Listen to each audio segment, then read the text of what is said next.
धरती पे एक मनुष्य ही ऐसा प्राणी है जिसको कुछ चीजें प्रकृति ने गिफ्ट के रूप में दी है।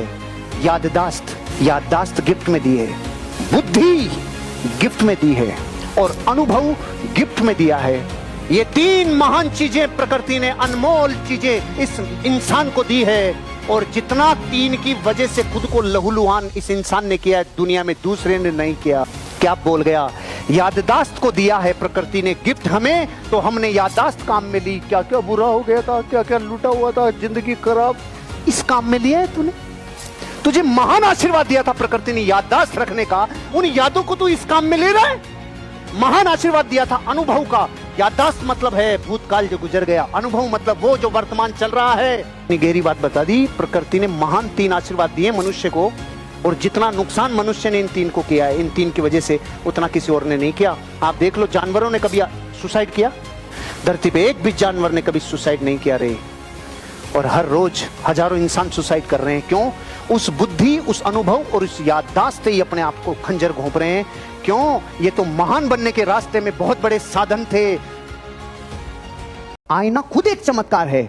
जब आप उसमें पूरे दिखते हो और आप हट जाते हो तो आप वहां नहीं दिखते हो। क्या प्रकृति की देन है आईना, जो रिफ्लेक्ट करता है चीजों को।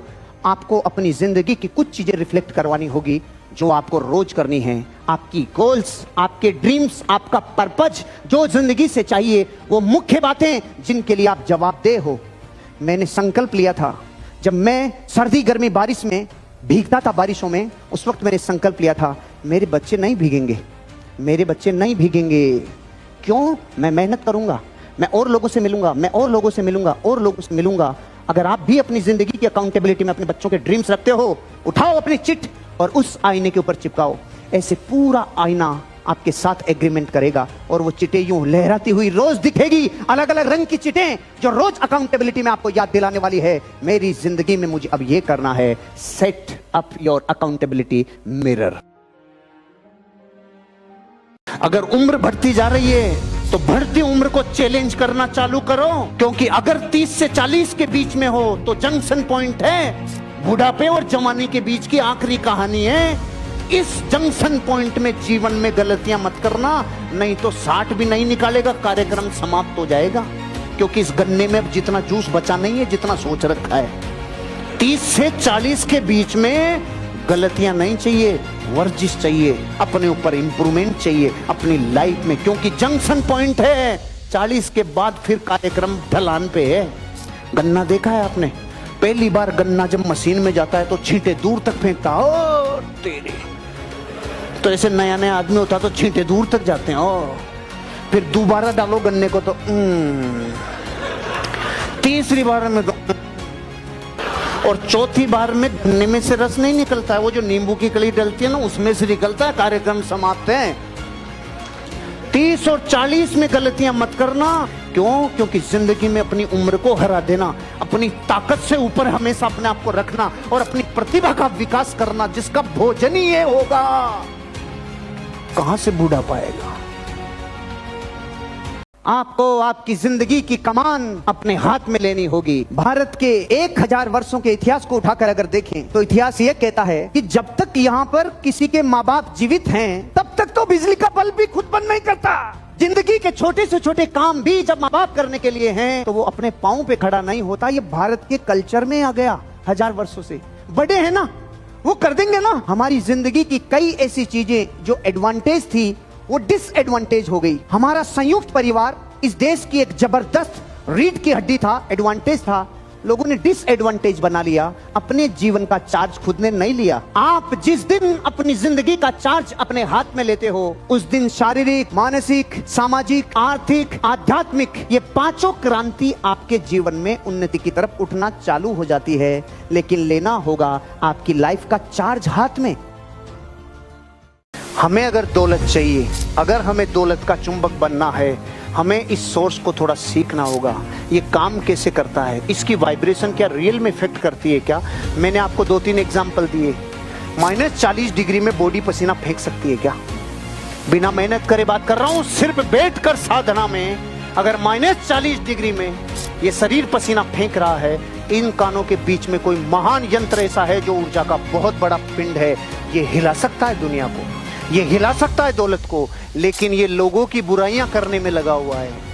ये किस किस का कहां कहां क्या क्या हो चुका इसमें लगा हुआ है। कितनी अमीरी आई, कितनी गरीबी आई, कितने लोन हुए, कितने कर्जे हुए, कितनी बर्बादियां हुई, इसमें लगा हुआ है। अरे ये महान चिंतामणि रत्न जो है ना, ये कपड़े धोने में लगा हुआ है। ये जिंदगी की उन ऊर्जा में लगा हुआ है जो कोई और भी कर सकता है, लेकिन ये आपके कानों के बीच का महान यंत्र, ये भावनात्मक बुद्धि, ये इतनी बड़ी वाइब्रेशन फेंक सकती है कि आप अपनी जिंदगी में जो चाहो वो सब मिल सकता है। जिसमें कमजोर इच्छा की लत लग गई, जो काम लेटे लेटे हो जाए उसको बैठ के क्यों करें, जो बैठे बैठे हो जाए उसको खड़े होके क्यों करें, जो खड़े खड़े हो जाए उसको भाग भाग के करने की जरूरत क्या है। एक था गुरु, एक था चेला। गुरु ने रात को सोते टाइम चेले से बोला, बेटा खड़ा हो, ये बल्ब को बंद कर दे, मेरी आंखों में चुभ रहा है। तो चेले ने बोला, गुरुजी आंख बंद कर लो, बल्ब अपने आप ही बंद हो जाएगा। तो गुरु ने देखा बेटा बहुत निकम्मा हो गया, उन्होंने दूसरा आदेश दिया, चल खड़ा हो, बाहर देख क्या बारिश है क्या।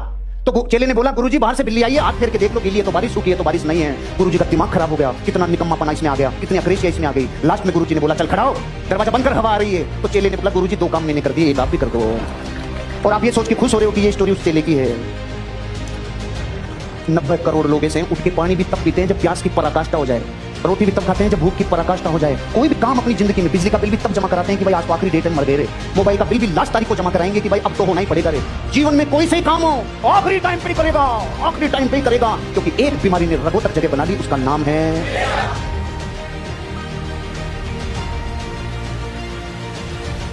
एक पायलट था, एक को पायलट था। हवाई जहाज में बैठते ही पता चल गया कि फ्लाइट में प्रॉब्लम है, इसमें 30 मिनट लगेंगे और सारे यात्रियों को एक खबर मिलती है वो दिमाग खराब उनका होगा। तो पायलट ने कहा क्या करे क्या करे। जितने में को पायलट अनाउंसमेंट करता है, हमें बहुत खेद है ये बताते हुए कि फ्लाइट में कोई तकनीकी खराबी हो गई जिसकी वजह से फ्लाइट 6 घंटे देरी से उड़ेगी, कृपा करके आप हमें कोऑपरेट करिए, हम आपका ये एहसान कभी नहीं भूलेंगे। कट। और उसने सारे मरवाएगा रे तू, 6 घंटे कौन बोला था तेरे को दिमाग खराब है तेरा, 6 घंटे कहाँ लगेंगे। सर आप तसल्ली रखो, relax Jennifer, relax relax. 2 minute 3 minute के बाद में फिर अनाउंसमेंट करता है, आप सभी को जानकर ये खुशी होगी कि हमारी जो तकनीकी खराबी थी फ्लाइट में लगभग रिकवर हो चुकी है, अब मात्र 30 मिनट में हम लोग फ्लाई कर जाएंगे आप और हम लोग अपने गंतव्य स्थान पे पहुंचेंगे। तो सारे कह रहे वाह वाह वाह 30 मिनट में। अगर इन कलमों को ये बताया जाता कि फ्लाइट 30 मिनट देरी से उड़ेगी तो ये सारे तांडव मचा देते। जब इनको 6 घंटे से 30 पे लाए, अब सही है। अब क्या समझे भाई लोगों, पहले तो ये समझ लो, ये पढ़े बिना कल्याण नहीं होगा। ये पकड़ में आया कि नहीं आया, ये देगी सारे ब्रह्मास्त्र, इसका नाम है इन्फ्लुएंस। नहीं, अपनी डोज को परमानेंट और फॉरएवर रखना। ये बुक आपको बताएगी सेल्स की दुनिया में इन्फ्लुएंस कैसे करते हैं। मैं आपसे पूछता हूं, अनस्क्रिप्टेड लाइफ किसे कहते हैं, बिना रटाई लाइफ। एग्जांपल, अनस्क्रिप्टेड समझने के लिए पहले आपको स्क्रिप्टेड समझना पड़ेगा। सुबह 6 बजे उठ जा, नहा धो के तैयार हो जा 9 बजे।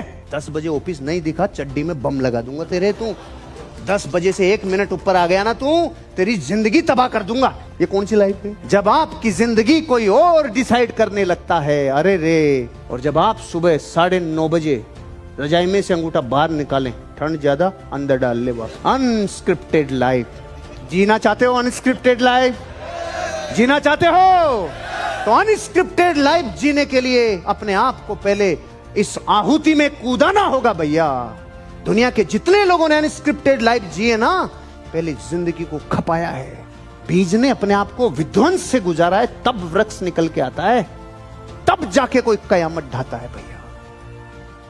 मेरी अभी कोलकाता की फ्लाइट थी, मैं आइल सीट पे बैठा था। डी वाले व्यक्ति को मेरे को एक ट्रिक हमेशा अपनाता हूं, मैं कोशिश करता हूं फ्लाइट में कुछ ना कुछ, ताकि एक भारी आदमी से जानकारी कर सकूं। और मुझे पेमेंट ट्रांसफर करना था, तो मैंने उनको कहा सर मेरी हेल्प करेंगे आप, मेरे को ये फोटो आपके मोबाइल में देके एक स्कैन करना है खाली, फिर मैं आपको ये फोटो डिलीट कर दूंगा। No problem. मैंने दिया, लिया, स्कैन किया, पेमेंट ट्रांसफर किया। अब उन्होंने पूछा आप क्या करते हो। मेरे मुंह से निकले हुए पहले 15 से 25 शब्द भारी होने चाहिए। ये मेरे परिवार का, खानदान का, आने वाली पीढ़ियों का प्रस्तावना है। अब मेरा लाइन, मैं लोगों को अनस्क्रिप्टेड लाइफ जीना सिखाता हूं। मैंने जो उसको आंसर दिया वो आपको पकड़ में आएगा, तो उसको कहां से आएगा। इसके बाद नंबर ट्रांसफर होने ही होने थे, उसकी जिंदगी में मेरा इंट्रोडक्शन होना ही होना था। और ये कब से है, जब से मैंने बेचने की इंडस्ट्री में कदम रखा है, तब से मैं, मेरे मुंह से निकले हुए पहले 15 से 25 शब्द हरपुल जी जाने अनजाने में सही थे। अब जब मैंने कोर्सेज किए, पढ़ाई किया, स्टडीज किया, तब समझ में ओ अपन जाने अनजाने में से कम करते थे। मैं तो 22 साल से कर रहा हूं। ऐसे टाइम पे मैं आज आपको कह के जा रहा हूं, अपने जीवन में आज पहली बुनियाद भारी कर लेना। आपके मुंह से निकले हुए पहले 15 से 25 शब्द खतरनाक चाहिए रे, उसका ध्यान अटक जाना चाहिए। लकड़ी जल में तब तक नहीं डूबती जब तक जुड़ जिंदा है। प्रकृति आपको तब तक संभाले रखेगी जब तक आपका ग्रेटिट्यूड जिंदा है। जिस दिन आपने अपने गुरु का नाम लेना बंद कर दिया, जिस दिन आपने उन बुक्स का नाम लेना बंद कर दिया, जिस दिन आपने उन मेहरबानियों को याद रखना बंद कर दिया जिसकी वजह से आप ग्रो करोगे, उसी दिन से पानी आपको लेना शुरू करेगा, धरती आपको लेना शुरू करेगी और अर्श से फर्श पे आने में पूरी प्रकृति वापस देखेगी। उठा के देख लेना अखबार, जो भी अर्श से फर्श पे गिरे, ग्रेटिट्यूड पहले खत्म हुआ है भाई। इंट्यूशन जिंदा हो जाती है, रिद्धि मिल जाती है। जिस आदमी का ग्रेटिट्यूड जिंदा होता है उसे भविष्य का एहसास होने लग जाता है, जैसा सहदेव को होता था। सहदेव ने कह दिया था एंटर करने से पहले, ज्येष्ठ भ्राताओं, जिस सभा में आज हम एंटर कर रहे हैं यहाँ इतिहास का सबसे बड़ा अधर्म होने वाला है। लेकिन लड्डू लेने जाना था तो गए।